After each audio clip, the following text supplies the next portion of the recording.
In the name of Allah, the most compassionate, the most merciful.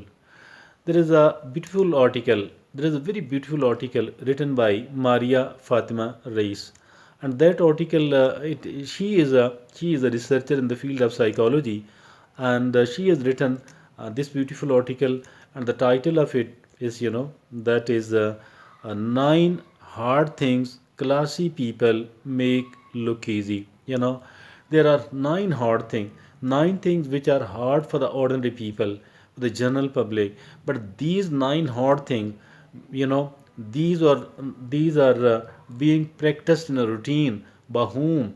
By the classy people. And who are these classy people? These classy people mean stylish and sophisticated people. So there are the nine things, and we are going to talk about each one of these, briefly. First of all, she says that they dressing tastefully, and they care about their dresses. It does not necessarily mean that they are seen wearing the expensive dresses for all the time, for most of the time, or they are seen wearing the new dresses so often, so frequently. That's not the case at all. But still, while avoiding the both of these things, the so many expensive dresses, and then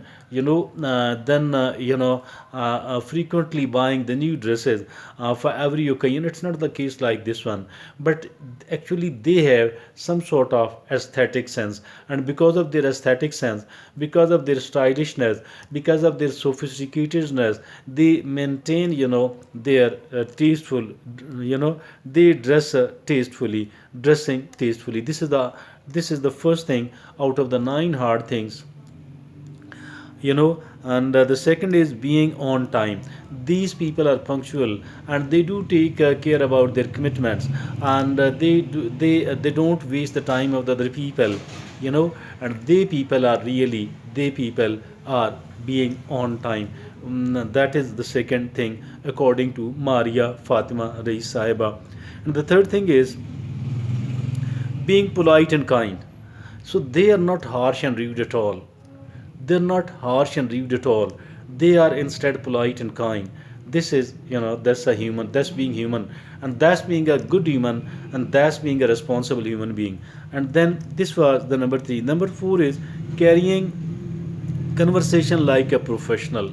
And mean ke they make the calculated talks, careful calculated talk, and they're not like those with a verbal diarrhea, and they're not like those who always keep their lips tight. They are not seen mincing the words. Rather, they are careful and slightly cautious. They talk moderately, they talk appropriately, and they talk carefully. So carrying conversation like a professional. And the fifth thing is speaking in public, being able to speak in the public. That is, many of the people are seen afraid of doing this, but these people, they have the ability of speaking in public. That is really important, speaking in public. And number six is giving a sincere apology. And obviously they are the human being, and they do make the mistakes in and there, and at certain places they feel that someone was humiliated unnecessarily by them. Someone got hurt, emotionally, mentally, psychologically, and they felt bad because of me. And in that case, they don't hesitate to seek an apology, sincere apology. They are prompt to do that without any sort of hesitation, and without any sort of uh, thinking like being a tricky. They're not tricky at all. They do tender the sincere apology. And this was the number six. Number seven is handling conversation like handling criticism like a champ. Criticism, none of us is immune from the criticism.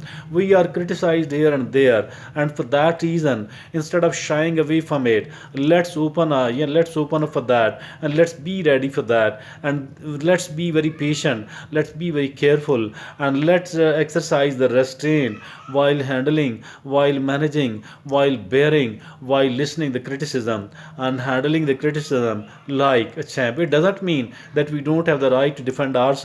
We do need to protect. We do need to protect. We do need to present, and proffer our point of view at the same time in a sensible manner, without hurting those who are criticizing us, or without even trying to seek the revenge from those people at all. Being objective and not aiming to hurt the other people unnecessarily. And then it was the number 7 point. Number 8 is dealing with difficult people.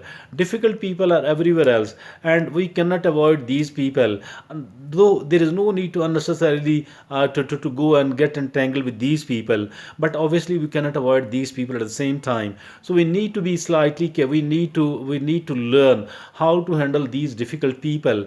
And obviously the patience is needed, the technique is needed at the same time, the patience on the one hand and the technique on the other hand. So we need to learn to dealing with the difficult people. Number 9 and the last point is maintaining composure through any situation. There are easy situations, there are comfortable situations in our life, as well as there are difficult situations in our life at the same time. Nobody can avoid that. There might come a difficult patch, a bad patch of the life. So for that reason, I think that we need to be careful and cautious. We need to be patient, and we do need to exercise the patience. We do need to exercise the sagacity at the same time. We need to be careful. We need to be prudent. We do need to take the prudent action. We don't do need to take the prudent stance, and managing composure through any situation. Get ready for any situation. Any situation can arrive at any time. Difficult time doesn't come to us, doesn't come to our life, by telling us in advance. It could appear at any time, so we need to maintain a composure. So these are the 9 important points.